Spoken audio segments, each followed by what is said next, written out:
भारत का संकल्प और इसमें 140 करोड़ लोग सारे के सारे इसमें स्टेक होल्डर होंगे। हर किसी को अपनी भूमिका निभानी होगी। प्रधानमंत्री नरेंद्र मोदी की इस बात को अंडरस्कोर करते हुए जनरल जीजी द्विवेदी, आइए जनरल पादी के पास चलूं। जनरल पादी, आपने किस बात को सबसे महत्वपूर्ण माना इस पूरे भाषण में? सबसे जो हमारा जो अभी आत्मनिर्भर भारत की बात हो रही है और जो प्रधानमंत्री ने जो एक सपना दिखाया कि अगला 2047 में हमें विकसित भारत बनना है, तो मैं वही सोच रहा था कि 1947 में हम क्या थे, आज क्या है 78 इयर्स में। तो एक स्टैंडर्ड बनता है कि हर साल हमें पीछे मुड़ के देखना चाहिए कि हम कितना तरक्की किए हैं।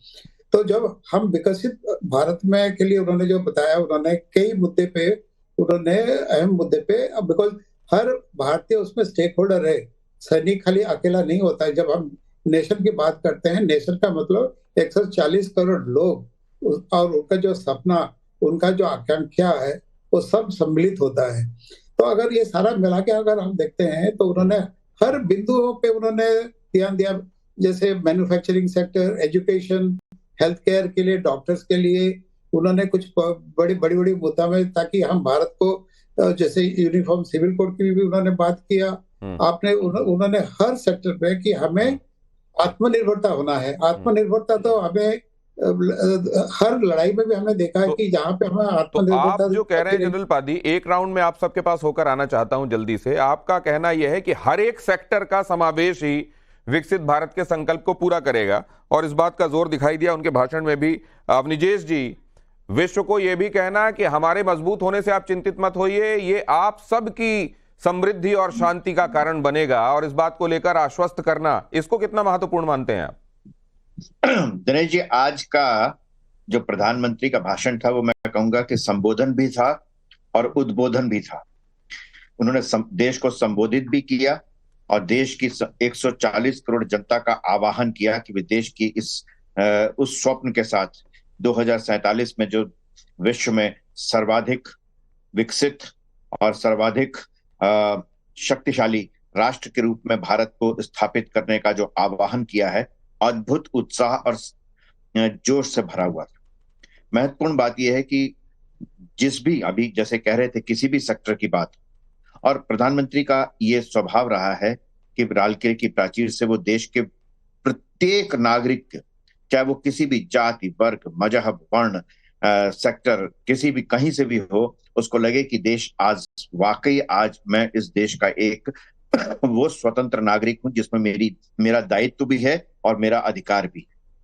ये जो भावना भरने का जो कौशल है प्रधानमंत्री नरेंद्र मोदी ने, ये बड़ा महत्वपूर्ण है। दो बातें बड़ी महत्वपूर्ण कही उन्होंने। एक तो ये कहा कि भ्रष्टाचार के प्रति मैं किसी भी हालत में कमजोर नहीं।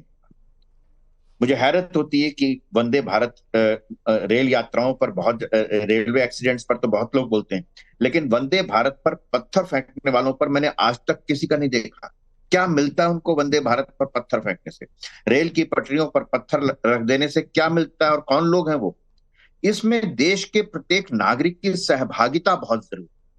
देश का नागरिक अगर ये अनुभव करने लगेगा, वो जो मुट्ठी भर लोग जो निराशा में हैं जी, और जो निराशा के गर्त में इस तरीके से ले जाने के लिए, चाहे उनकी गोद में निराशा पल रही है और वो अराजकता की तरफ ले जाते हैं। जरा प्रेम कुमार जी के पास भी मैं एक राउंड होकर आता हूं। अपनी जैसी आपने महत्वपूर्ण बात कही है कि उद्बोधन और संबोधन दोनों ही थे। ये निराशा वाली बात, इसको अंडरलाइन करना, और साथ में ये भी कहना कि वो लोग जो बाहर बैठे हुए हैं और ये सोच रहे हैं कि भारत तरक्की करेगा तो इससे उनको परेशानी हो जाएगी, वो अड़चन न डालें। हालांकि वो अड़चन डालेंगे भी तो भारत अपने सामर्थ्य से उसको पार करना जानता है। प्रेम कुमार जी, इसको कैसे देखा आपने? देखिए दिनेश जी, बात यह है कि लाल किले के प्राचीर से आशा जगाने वाला जो मंच है, वहां निराशा की बातें करना, काल्पनिक रूप से निराशा, मुट्ठी भर लोग और इस तरह की बातें करना, कहीं ना कहीं आशा जगाने के मकसद पर चोट डालता है। हम लाल किले की प्राचीर से बोल रहे हैं, पूरे देश को संबोधित कर रहे हैं, इसमें निराशा की बात कहां से आ जाती है? लेकिन फिर भी जो कुछ बातें उन्होंने कही, नई बातें तो हमें नजर नहीं आई। हाँ, एक बात पॉलिटिकली नजर जरूर आई कि 1 लाख ऐसे लोगों को इकट्ठा करना जो राजनीति, परिवारवाद और वंशवाद से दूर हैं। तो ये 1 लाख लोग इकट्ठा कैसे होंगे? ये भी प्रश्न है कि क्या वैसे 1 लाख लोग जिनके 1 लाख अमित शाह जैसे लोग इकट्ठा होंगे, जिनके बेटे जय शाह बनेंगे, राजनीति से अलग क्षेत्र में वंशवाद पनपेगा? ये सारी बातें। भ्रष्टाचार पर आप बोल रहे हैं, भ्रष्टाचार पर आपका अतीत का आचरण क्या है, उस पर आप पर विश्वास पैदा होगा। आप तो भ्रष्टाचारियों को अपनी पार्टी में शरण दे दे करके उप मुख्यमंत्री और न जाने क्या क्या बनाते रहे, तो भ्रष्टाचार पर आप पर भरोसा कैसे होगा? भ्रष्टाचार से संबंधित जो सवाल पैदा होते हैं उसकी आप जांच कराने का नाम नहीं लेते। अपने खिलाफ जो भी आवाज उठती है और दूसरे अपोजिशन के नाम में कोई भ्रष्ट है तो उसको अपने साथ ले आते हैं, तो भ्रष्टाचार पर भरोसा कैसे होगा? ये सारी बातें राजनीतिक ये बातें, ये ऑब्जर्वेशन आपके महत्वपूर्ण है, लेकिन मैं एक बात आपसे ये जानना चाहता हूं। आपने कहा कि आज उत्साह वाले स्थिति में, आज मौका और दस्तूर देखते हुए निराशा की बात नहीं होनी चाहिए। मैं इसी संदर्भ में आपसे पूछना चाहता हूं, 3 अच्छी बातें आपको क्या लगी इस भाषण की? देखिए, बातें तो सारी अच्छी दिख रही हैं, व्यवहार में आप उस पर कितना अमल करते हैं। आप जो भी बातें इन्होंने कही, चाहे महिलाओं के उत्थान की बात वेलकम है, नौजवानों की बात वेलकम है, लेकिन नौजवानों के लिए बेरोजगार कैसे मिलेगा इसका तो कोई रोड मैप ही नहीं दिया। तो बातें सभी अच्छी लगी। युवा शक्ति का इस्तेमाल होना चाहिए। चाहता हूं, और ये एकदम तटस्थ रूप से देखिएगा कि वो स्वच्छ भारत हो, वो जनधन अकाउंट्स हो, वो शौचालय निर्माण के संदर्भ में टारगेट देना हो अपने आप को, और उसके बाद अगली बार जब आए तो प्राचीर से यह भी बताना है कि हमने कितना लक्ष्य अचीव कर लिया है। अलग अलग संदर्भों में उन्होंने हर एक बार, ये 11वां उनका संबोधन था लाल किले की प्राचीर से, खुद उन्होंने टारगेट सेट किए और उसके बाद देश को यह भी बताया कि इसमें क्या क्या अचीव हो गया है। क्या इस मायने में आप मौजूदा प्रधानमंत्री को बाकी प्रधानमंत्रियों से अलग पाते हैं क्या? देखिए, मौजूदा प्रधानमंत्री 11वीं बार झंडा फहरा रहे हैं तो बाकी प्रधानमंत्रियों से ऐसे ही अलग है। उनके पास लंबा कार्यकाल है, करने का भी है, दिखाने का भी है, बताने का भी है। लेकिन 2019 में जो देश 5वीं अर्थव्यवस्था बन चुका हो, आज 24 में 5 साल में एक छलांग नहीं लग पाया है। और 2019 में इसलिए लगा था क्योंकि $3 ट्रिलियन की इकोनॉमी तक हम पहुंचे थे और उसके आधार पिछले बीते समय में हुआ काम था। 3 से हम अगर 4+ होते तो हम तीसरे नंबर पर पहुंच चुके होते, लेकिन आज तक नहीं पहुंच पाए। 5 साल में कोई छलांग नहीं लगी। मैं जरा एक जल्दी से कमेंट ले लेता हूं अपनी जेस जी का, ये महत्वपूर्ण है।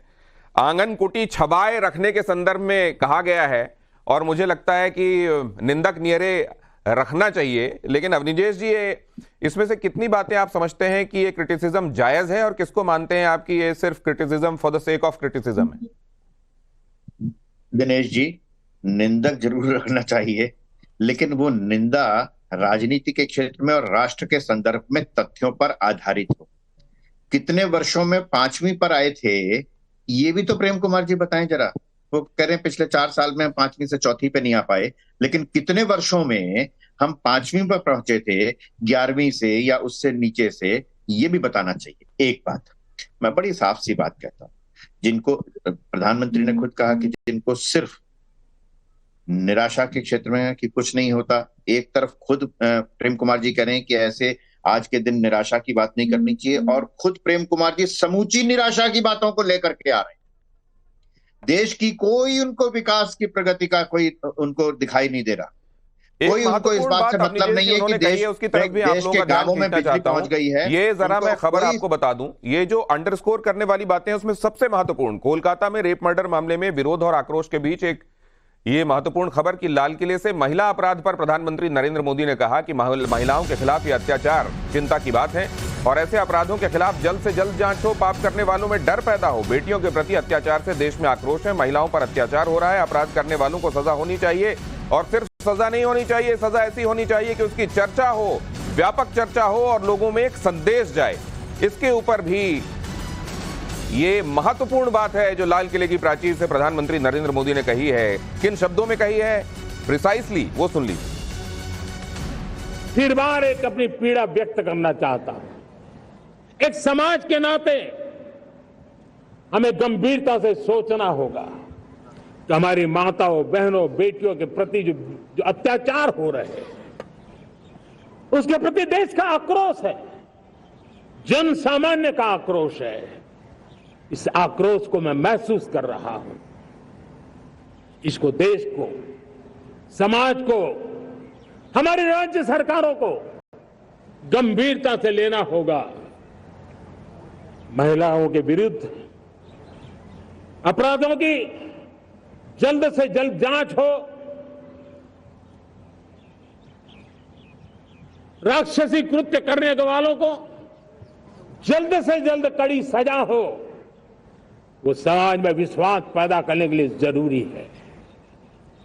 मैं ये भी बताना चाहूंगा कि जब बलात्कार की या महिलाओं पर अत्याचार की घटनाएं घटती हैं तो उसकी बहुत चर्चा होती है, बहुत प्रचार होता है, मीडिया में छाया रहता है। लेकिन जब ऐसे राक्षसी मनोवृत्ति व्यक्ति को सजा होती है तो वो खबरों में कहीं नजर नहीं आती, एक कोने में कहीं पड़ा रहता है। अब समय की मांग है कि जिनको सजा होती है उसकी व्यापक चर्चा हो, ताकि ऐसा पाप करने वालों को भी डर पैदा हो कि पाप करने की हालत ये होती है कि फांसी पर लटकना पड़ता है। और मुझे लगता है कि डर पैदा करना बहुत जरूरी है।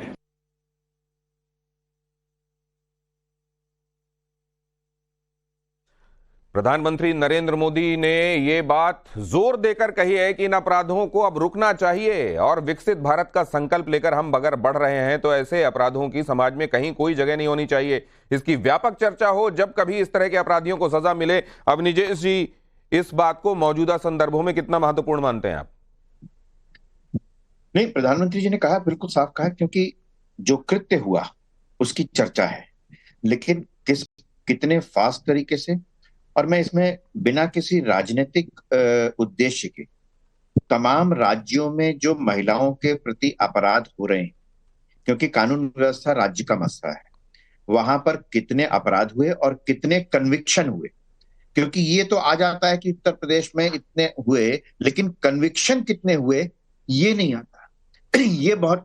ये कहीं भी किसी को मालूम नहीं। तो उस कन्विक्शन से राज्य के लोगों में, देश के लोगों में एक आस्था और व्यवस्था पैदा होगी कि हाँ, जिसने अपराध किया है आपसे पूछ रहा हूं सर, उसको सजा भी मिल रही है। क्योंकि इस तरह के मामलों में भी हम राजनीति देखते हैं। जब ममता बनर्जी ये पूछ लेती हैं कि बताइए कांग्रेस शासित राज्यों में क्या हुआ था, उसके बारे में चर्चा होनी चाहिए जब कांग्रेस उनकी आलोचना करती है। जब ये पूछा जाता है ममता बनर्जी से, तो ममता बनर्जी ये भी, और कांग्रेस की तरफ से ये पूछ लिया जाता है कि कठुआ, उन्नाव और हाथरस के बारे में भी बात होनी चाहिए। तो ये जब हम देखते हैं, क्या ये भी बंद होना चाहिए? ये भी बहुत अपरिहार्य बिल्कुल बंद होना चाहिए। दिनेश जी, ये राज्यों में बांट करके महिलाओं के प्रति अपराध को हमें एक डिफरेंट दृष्टि नहीं देनी चाहिए। इसको एक समूचे देश के रूप में लेना चाहिए। और इसीलिए मैंने कहा कि मैंने सिर्फ इसलिए उदाहरण दिया कि कानून व्यवस्था राज्य का मसला है, इसलिए मैंने उसको राज्य में बांटा। अदरवाइज कितने कन्विक्शन कितने हुए महिलाओं के अपराधों के बाद, कितनों को सजा मिली, ये बात जो है ये देश के नागरिकों के मन में, देश की महिलाओं के मन में एक नया विश्वास और आस्था पैदा होगा। अन्यथा लगता है कि अपराध हो गया, प्रदर्शन हो गए और कुछ होता तो है। जहां से शुरू किया मोदी जी ने कि ये कुछ होना नहीं है, कुछ होता नहीं है, उस भावना को बदलने के लिए बहुत जरूरी है कि सजा कहां मिली, कितनी मिली, कैसे मिली, ये जानना जरूरी है, पब्लिक डोमेन में आना। तो ये इस पर राजनीति बंद हो प्रेम कुमार जी, और इसको लेकर देश में एक वातावरण बने कि इस तरह के अपराधों पर अंकुश लगे। क्या यही एक प्रभावी तरीका है, या आपको लगता है कि इस समय पॉलिटिकली इस बात का मेंशन किया जाना ज्यादा आवश्यक था, इसलिए ऐसा किया गया? देखिए दिनेश जी, ये बातें बिल्कुल गैर जरूरी नहीं है कि पीड़ित के लिए बेसलाइन है कि पीड़ित को कैसे संरक्षण मिले और जो पीड़ित के साथ जबरदस्ती करने वाले लोग हैं उसको कैसे संरक्षण ना मिले, यही बेसलाइन है। इसी को के आधार पर हम किसी भी बात को बात करते हैं। अगर कठुआ की बात करते हैं तो उसका मतलब ये होता है कि बलात्कारियों के पक्ष में प्रदर्शन करना, जुलूस निकालना। हाथरस की बात करते हैं तो इसका मतलब ये होता है कि पीड़ित परिवारों का नार्को टेस्ट कराना, पीड़ित का मृत्यु पूर्व बयान नहीं दर्ज करना, मानना, और उल्टे पीड़ित के बारे में ये बलात्कार की परिभाषा गठित करने देखने लगना कि पेनिट्रेशन हुआ कि नहीं हुआ, तो उस समय लगता है कि देखिए पीड़ित के खिलाफ है पूरा सिस्टम।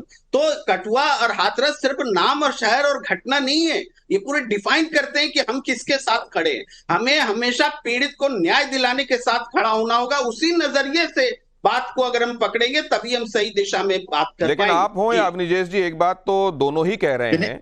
दिनेश जी 10 सेकंड में लूंगा जी प्लीज। मैं प्रेम कुमार जी की बात का बड़ा आदर कर रहा हूं, लेकिन अभी इन्होंने कहा कि जितने भ्रष्टाचारी हैं उनको अपनी पार्टी में शामिल कर लिया। कठुआ में जिसने प्रदर्शन किया था वो किस पार्टी का, आज वो किस पार्टी में है? प्रेम कुमार जी बोलिए, अपने मुंह से बोलिए। हाँ, देश की जनता आपके बिल्कुल बोल रहा हूँ, उसमें दिक्कत क्या है? नहीं, आपके मुंह से सुनना चाहती है। आपने ये तो कहा कि कठुआ में बलात्कारी के पक्ष में प्रदर्शन करने वाले साफ होने चाहिए, तो वो किस पार्टी में है आज? वो आप वेट करिए। आप हर्ष और उल्लास के साथ बोल रहे हैं कि वो व्यक्ति लाल सिंह नाम का व्यक्ति जो बीजेपी का नेता था आज कांग्रेस में, आप यही कहना चाहते हैं। लेकिन पूरे प्रदर्शन को भारतीय जनता पार्टी कहा था कि भ्रष्टाचारियों को बीजेपी अपनी पार्टी, आपने ही कहा था ना कि भ्रष्टाचारियों के खिलाफ कैसे होगा, इससे आगे बढ़ते हैं सर, एक महत्वपूर्ण बात ये भी थी, लोग एक्सपेक्ट कर रहे थे कि बांग्लादेश को लेकर क्या कहा जाता है। लाल किले की प्राचीर से प्रधानमंत्री नरेंद्र मोदी ने बांग्लादेश के हालात का भी जिक्र किया। पीएम ने कहा बांग्लादेश में जो कुछ भी हुआ वो चिंताजनक, बांग्लादेश में हिंदुओं की सुरक्षा सुनिश्चित हो। हम चाहते हैं पड़ोसी देश सुख और शांति के मार्ग पर चले। पीएम ने उम्मीद जताई है बांग्लादेश में जल्द हालात सामान्य होंगे। सुनिए। प्यारे देशवासियों, बांग्लादेश में जो कुछ भी हुआ है उसको लेकर पड़ोसी देश के नाते चिंता होना, मैं इसको समझ सकता हूं।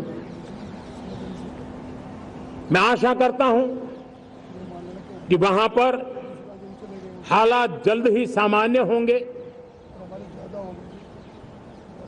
खास करके 140 करोड़ देशवासियों की चिंता कि वहां हिंदू, वहां के अल्पसंख्यक, उस समुदाय की सुरक्षा सुनिश्चित हो। भारत हमेशा चाहता है कि हमारे पड़ोसी देश सुख और शांति के मार्ग पर चले। शांति के प्रति हमारा कमिटमेंट है, हमारे संस्कार है। हम आने वाले दिनों में बांग्लादेश की विकास यात्रा में हमेशा हमारा शुभचिंतन ही रहेगा, क्योंकि हम मानव जाति की भलाई सोचने वाले लोग हैं।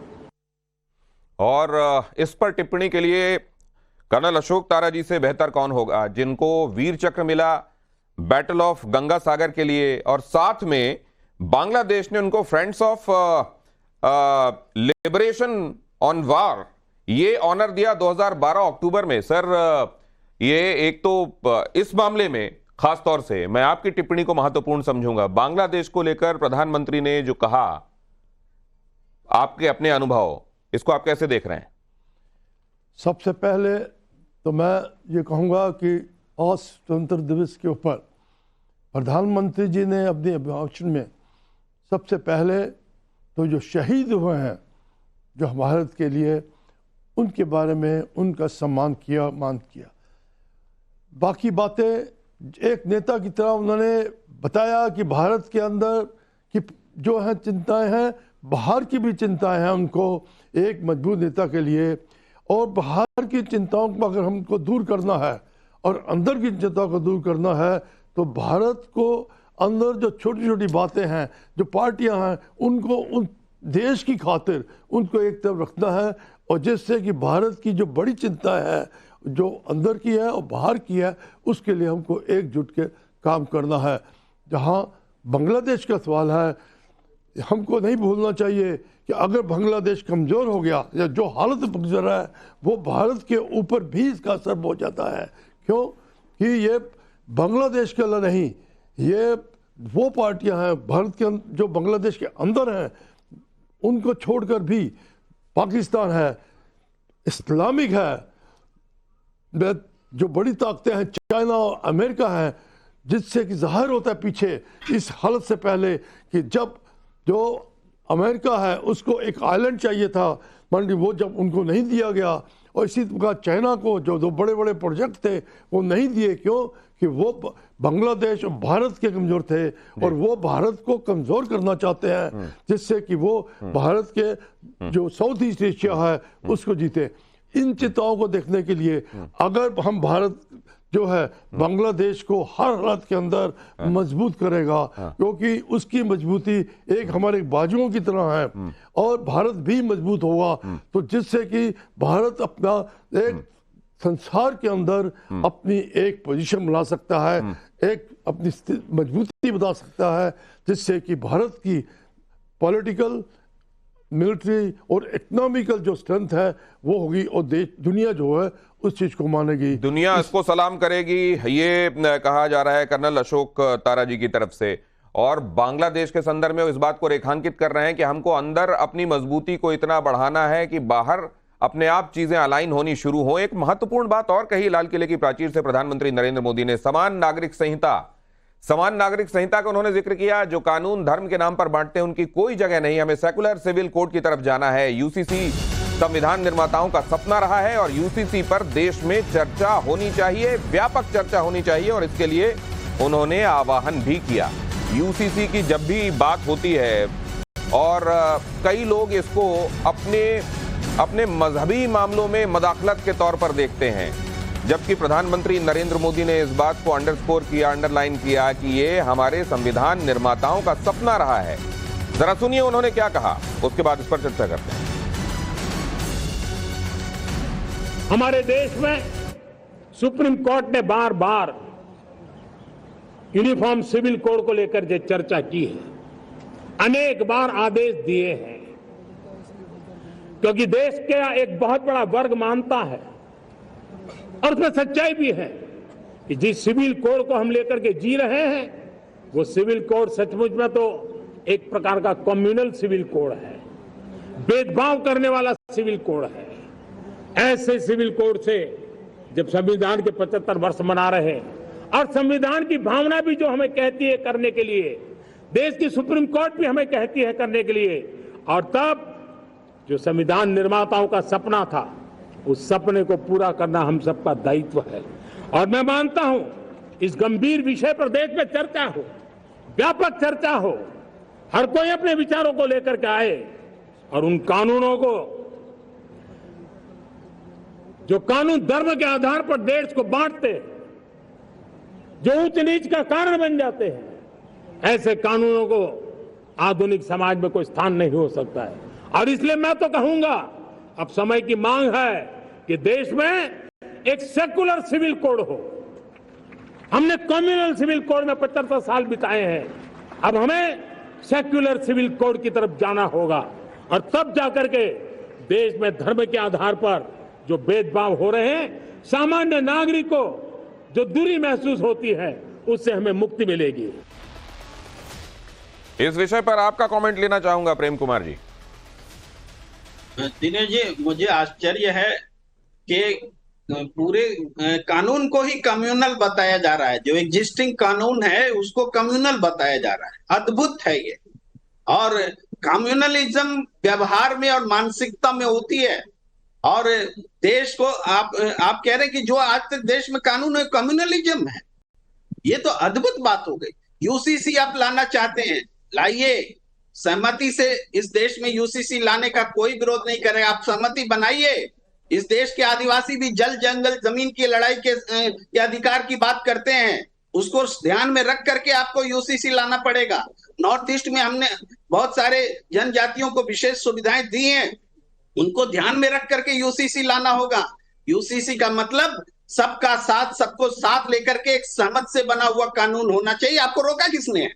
आप लाइए, आप सत्ता में है, 10 साल से ऊपर हो गए। अब निजेश जी कम्युनल, प्रेम कुमार जी को इस शब्द पर बड़ी आपत्ति है कम्युनल पर। जो कानून कम्युनिटी के आधार पर भेदभाव करता हो, एक कम्युनिटी के लिए कुछ और दूसरी कम्युनिटी के लिए कुछ और, उसको आप कम्युनल की जगह कुछ और कहना चाहें तो वो आप मुझे शब्द दे दीजिएगा, तो मैं उस शब्द का प्रयोग कर लूंगा। पहली बात। दूसरी बात, इस देश के मूल निवासी आदिवासियों के जो अधिकार हैं, उनकी जो परंपराएं हैं, वो ज्यों की तो रहेंगी, इसमें किसी को भी किसी भी तरीके का भ्रम नहीं होना चाहिए। तीसरी बात उनका कि ले आइए, और मैं आपको कहता हूं कि कॉन्स्टिट्यूशनल ऑब्लिगेशन है ये, कॉन्स्टिट्यूशनल ऑब्लिगेशन है ये। सुप्रीम कोर्ट कई बार कह चुकी है, नीति निर्देशक तत्वों में है, संविधान निर्माताओं ने कहा था। तो इसलिए इस पर बिना किसी राजनीति के और बिना किसी भेदभाव के, अगर देश का प्रत्येक नागरिक को अब समान अधिकार मिलते हैं तो इसमें किसको आपत्ति है, ये जरूर बोलना चाहिए। और प्रधानमंत्री ने कहा कि सार्वजनिक विमर्श हो, सुझाव आए, उसमें जो भी गुंजाइश हो, अगर मान लीजिए सरकार के पास कोई ड्राफ्ट है उसमें सुधार की, तो वो सब कुछ है। ये पूरी तरीके से ओपन है, कोई थोपने वाली बात नहीं है। प्रेम कुमार जी, तो सर मैं जिस तरीके से इमरजेंसी थोप दी गई थी, ये थोपने वाली बात नहीं है इमरजेंसी की तरह। ठीक है सर, ये है कि आप सुझाव दीजिए। चर्चा तो माई बाप कल्चर पर भी चाह रहा था, लेकिन अब इस नोट पर कि हमारा सब कुछ, हमारा माई बाप देश है, और बहुत सारे विषयों पर राजनीति समाप्त होनी चाहिए। 2047 तक अगर हमने जो लक्ष्य रखा है उसको अचीव करना है, तो बहुत धन्यवाद करूंगा।